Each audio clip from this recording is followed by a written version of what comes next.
The 70s were a paranoid time, particularly in the land of Uncle Sam. Following the Vietnam War, assassinations of two Kennedys, Martin Luther King and Malcolm X, the brutal end of the Summer of Love, and Watergate, Americans just didn't seem to believe in anything and were suspicious of everything.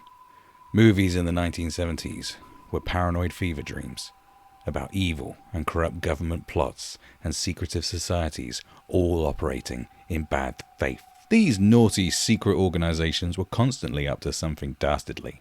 Films like The Conversation, 3 Days of the Condor, The Parallax View, and All the President's Men painted pictures of conspiracy. Nothing was what it seemed, and everyone was out to get you.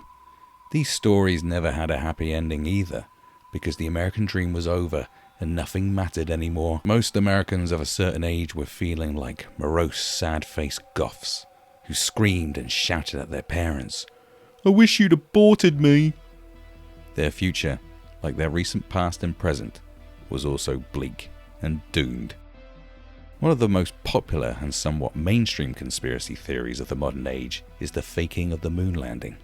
Unlike most conspiracy theories that gained popularity in the 60s and 70s, this one has always been kind of fun. Not as fun as it being hollow and inhabited by naughty Germans, but a close second. There's been many books, documentaries and films made on the subject, including a few that point to the most fun of all theories that accuse Stanley Kubrick of helping to sell the hoax to the whole world.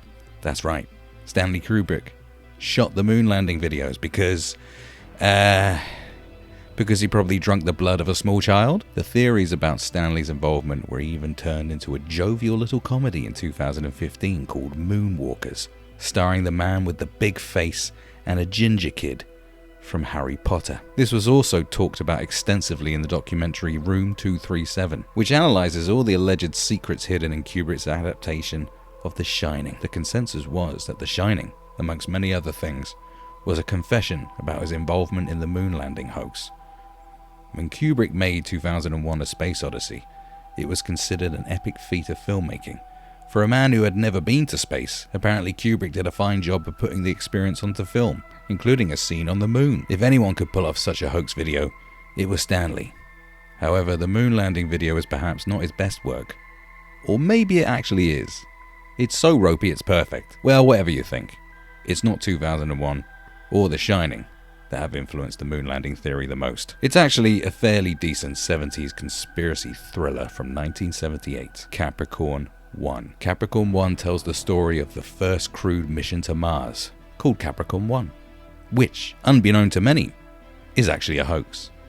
The crew don't know it's a hoax until the very last minute when they are told they will not be going to Mars, but will instead be assisting the devious NASA people in faking the whole thing. This includes prancing around on a soundstage at a military facility and talking nonsense to unsuspecting NASA employees and the general public. The astronauts are coerced and blackmailed into keeping up appearances, and most of the NASA staff are oblivious to this big old lie. That is, until one guy realizes that something's up with the transmissions coming from Mars. Eventually, Elliot Gould gets involved, and then there's murder and intrigue, and all the other great stuff you'd expect from a 70s conspiracy thriller. Filming a hoax Mars landing on a soundstage should seem quite familiar, as it is the premise behind the whole Kubrick helped fake the moon landings theory. You need to ask yourself, did you ever think about the moon landings being fake before 1978? And of course, if you're like me and were born after 1978, the answer to that question is definitely no. If everything is downstream from culture, then how influential is Capricorn 1 on our frazzled but respectfully sized brains? If you've ever found yourself captivated by an internet conspiracy video or documentary that's about or features the moon landing hoax, you will more than likely have observed a clip from Capricorn 1.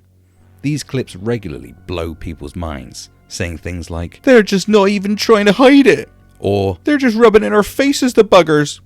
Apparently a hoax video made its way onto the internet using clips from Capricorn 1, claiming it was a cut scene from the moon landing hoax video. The makers of this gem claimed to be WikiLeaks, or that they at least got it from WikiLeaks. This blew people's freaking minds, which does make you wonder, considering the moon landings were in the late 60s and Capricorn 1 was in the late 70s, one being in black and white and the other being in colour. How on earth did they not spot that? Well, that's because no matter how ridiculous the lie is, and no matter how obvious the evidence is or isn't, people will just believe what the fuck they want. The moon landing conspiracy gained prominence 2 years prior to the film's release, when the writer and former US Navy officer Bill Kaysing released his book, We Never Went to the Moon, America's $30 billion Swindle. Kaysing claimed that both the 1969 and 1972 Apollo missions were hoaxes. Kaysing did not mention anything about Stanley Kubrick, though. That came to light 2 years following the release of the film in 1980. The source of that claim was from none other than the beloved Flat Earth Society. Yes, they have been around for that long. The society claimed Kubrick directed the footage, which was aided by Walt Disney, based on a script by Arthur C. Clarke. From then on, the moon landing hoax conspiracy would just snowball. Why would they stage such a hoax? Winning the space race against Russia? NASA needed more funding? A distraction from the Vietnam War? These are all plausible reasons, and are quite similar to the reasoning behind many conspiracy theories that have grown in popularity since. But like many theories, we must understand what fuels the fire, whether imaginary or fake, in order to better process what is apparently true and false.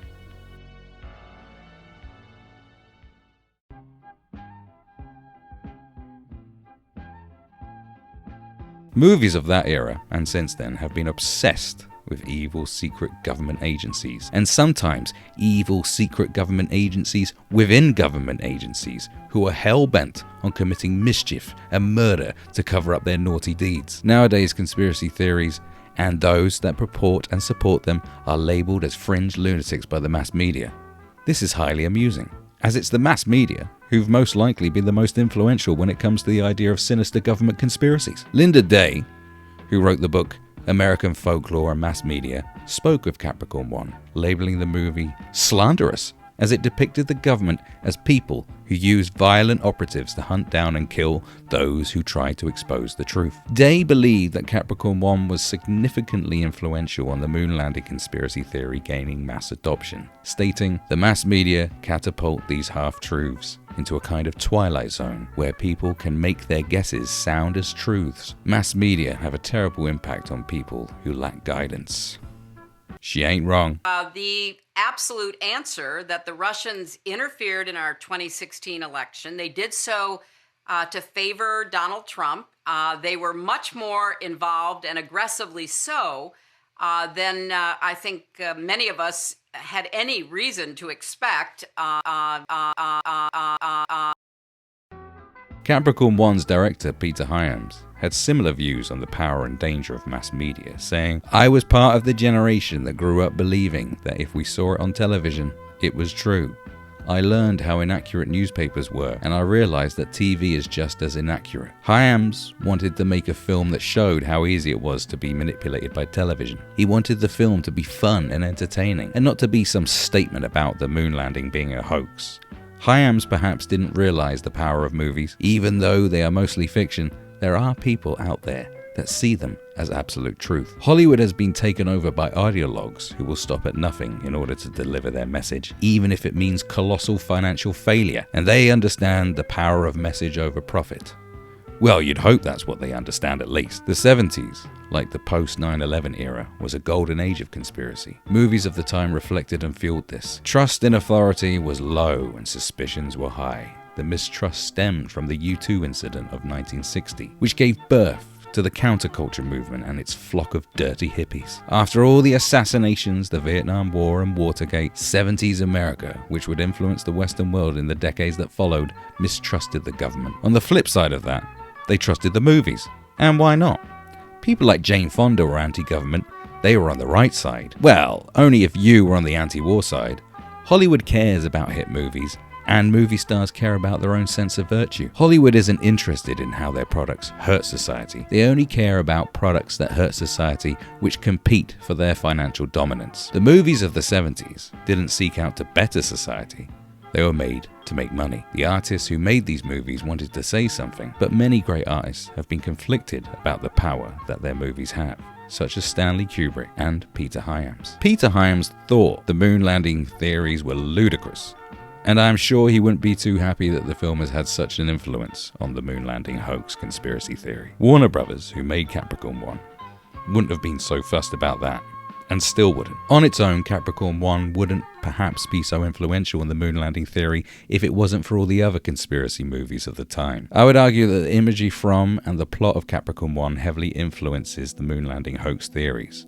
Like how the China syndrome had a significant effect on people's attitudes towards nuclear power because of the timing of its release, Capricorn 1 has definitely left an everlasting impression. Hollywood movies have consistently dripped fuel onto the fire of conspiracy ever since the Apollo mission landed in 1969. In the final Sean Connery James Bond film, Diamonds Are Forever, released in 1971, Bond stumbles across a fake moon landing stage setting in a Nevada facility. And we all know what goes on in Nevada. In Sneakers, one of those 90s movies people forgot, Dan Aykroyd, yet he's in that, mentions a piece of equipment that was apparently used for the fake moon landings. And most recently, apart from moonwalkers, there's also been Operation Avalanche from the following year, which is basically like Capricorn 1 but set during the actual moon landing in 1969. It also has 2 CIA agents infiltrating NASA to discover the truth. Yes, the CIA agents are the good guys in this now. How very contemporary. The influence of Hollywood on our mindset cannot be underestimated. How we view love, war, good and evil, and the government has been shaped by them. There are genuine conspiracies out there, and many of which need to be made more stream and exposed. But a lot of the ones that occupy mainstream discourse are pointless and a huge distraction. Maybe that's by design, which is a proper conspiracy head thing to say now, isn't it? Various polls conducted in America show that between 5 to 20% of participants were incredibly skeptical about the moon landing. Without Hollywood and TV, those numbers may have been far lower. It would be nice if they made some conspiracy thriller about, I don't know, a pharmaceutical company that unleashes a, vaccine or something that is detrimental to children's health. But they won't do that, will they? The mass media may despise Alex Jones, but they would definitely make the Sandy Hook conspiracy into a movie if it hadn't have caused such a stink. They must keep up appearances after all. Hollywood types like to condemn conspiracy theories, only because they want people to believe their selected conspiracies, and never forget that fact. Which is why you should view the moon landing hoax, 9/11 and Russiagate through the same lens.